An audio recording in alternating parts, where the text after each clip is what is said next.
အားလုံးပဲမင်္ဂလာပါရှင်ချမ်းရဲ့ page လေးကနေပြီးတော့ပြန်လဲပြီးတော့ကြိုဆိုလိုက်ပါတယ်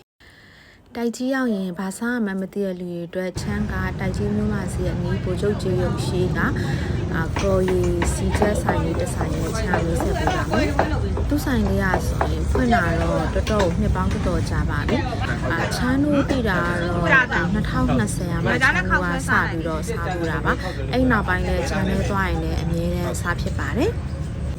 သူရှိမှာဆိုရင်ဒီဘဲသားကြက်သားစီချက်အပြင်ကိုရီခောက်ဆွဲဆန်ပြုတ်ပြီးတော့ဘဲသားတုပ်ဆိုလဲဒီတော့ဘဲမြစ်တို့ဘဲယိုးတို့အဲ့ဒါတွေကုန်လာပါတယ်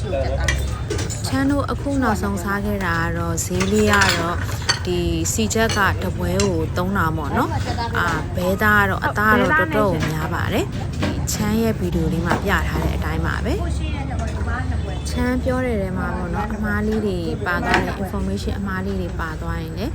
ဒီချမ်းကတောင်းပန်ပါတယ်ချမ်းကကြတော့အဲ့တိုက်ကြီးမျိုးကမဟုတ်တဲ့အတွက်ကြောင့်မို့လို့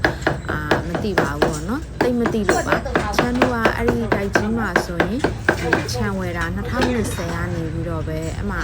သွားနေတာဆိုတော့အခုမှနေတာ6နှစ်လောက်ပဲရှိပါသေးတယ်တကယ်လို့တိုက်ကြီးရောက်ရင်တော့လုံးဝကိုစမ်းစားတင်တဲ့အဆိုင်လေးတစ်ဆိုင်ပါလက်ရလည်းတကယ်ကိုကောင်းပါတယ်တိုက်ကြီးကလူတွေကတော့ပြောပြစရာမလိုတော့ဘူးပေါ့နော်သူကဆိုရင်မနက်ပိုင်းဆိုလဲလူတွေကိုကြိတ်တူပါပဲ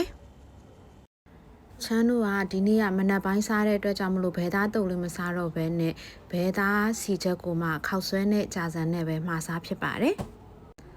ဘဲသားကတော့ဗီဒီယိုထဲမှာမြင်ရတဲ့အတိုင်းအသားတွေနိုင်ခြင်းပါပဲ